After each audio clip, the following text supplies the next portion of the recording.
This is WPTV Storm Team 5, tracking Dorian. And thank you for being with us yet again for our continuing coverage on Hurricane Dorian. Safe to say, everyone in 5 counties, indeed across the state and really the country, watching this monumentally powerful storm.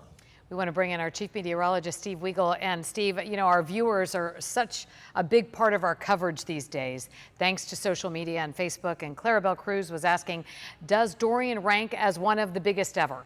You know, for the northwestern Bahamas, it does. And as far as intensity, 185 miles an hour puts it in the record books too.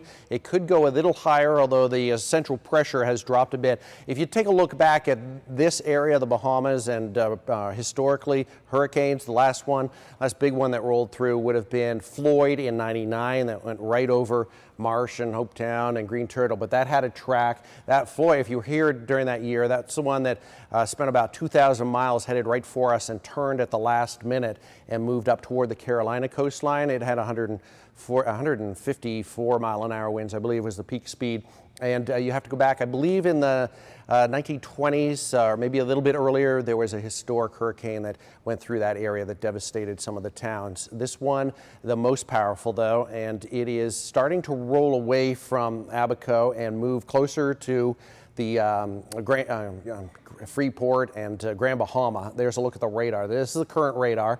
So it's almost making landfall now in Grand Bahama, and this is a very, very bad track. And I know we have some viewers in Grand Bahama. Well, we have viewers all over this area on satellite, and it will track right down the spine, and there are indications that it may stall, at least briefly, on the western end of the island. There's a look. Lots of lightning going on near the center of this, too. A little unusual, even for a well-structured hurricane like this. So here's the forecast track. This will be updated at 11 o'clock with the new 8 p.m. numbers, too. There's an intermediate advisory, so it has slowed down in the last few hours, now moving west at 185. The pressure has risen a bit.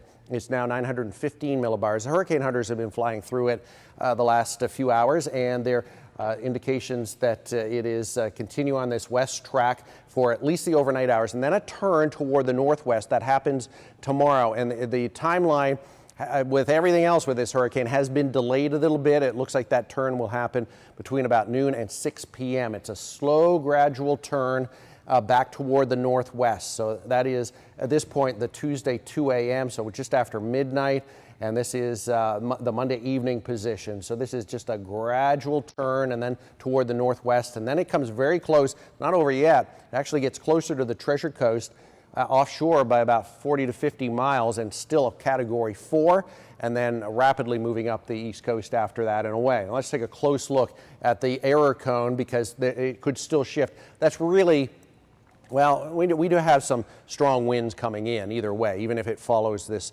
down the line track. But any shift to the west, and this is a much more serious situation for all of our viewing area. So the error cone is across the Treasure Coast and parts of Palm Beach County. If you're in South County and you're looking at this like, oh, I'm out of the error cone, it's meaningless, really. It's absolutely meaningless, because this error cone is not nasty weather and quiet weather. This error cone is for that little center point. So the track could be in this area right here. That is possibility, and you would be in hurricane force winds. So there's a chance of that. So, and this error cone has been shifting back and forth, subtle, but shifting back and forth the last few days. So please remember that. The error cone is for the center of the storm, not where the winds end and it becomes nice. I think most people think that's the way that works, and it is not. Hurricane warning for the Treasure Coast, hurricane watch for Palm Beach County. James Wieland is here tracking it with me to talk more about the storm.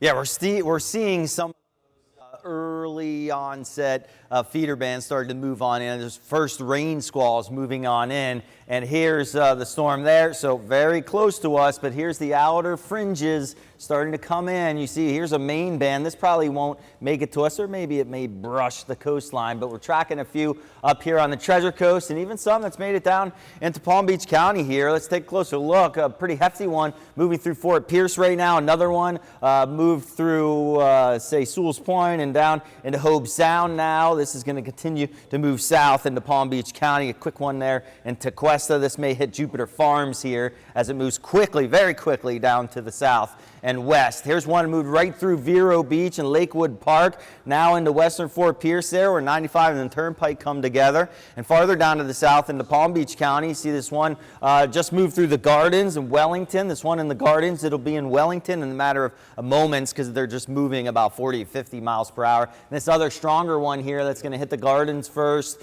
probably in about 5 minutes, then down into the Western Gardens, or the Jupiter Farms that is first, then in the Western Gardens, then down into Wellington once again. Boca, you saw a quick one move on through. Now things are quieting down. In any of these cells that they move on through, you get the what we call mixing down. So it takes all the wind that's from up real high and it pulls it down. And then you get those bursts of wind gusts that come down with the rain that's moving on through them because it's moving so quickly here. It's kind of in and out, but you get that blast of wind. A lot of times that could cause the power to flicker a little bit. We're going to see these start to pick up here going in through the overnight hours and especially into tomorrow morning and the afternoon. Live Viper 5 Max, we're going to be switching to that once we start tracking all these little cells, but notice they are picking up. Main band out here out over the ocean. Again, we'll keep an eye on that as it drifts a little bit closer. We'll be getting into that mess here. I think that's going to happen in the mid to late day tomorrow and then tomorrow night and also into Tuesday.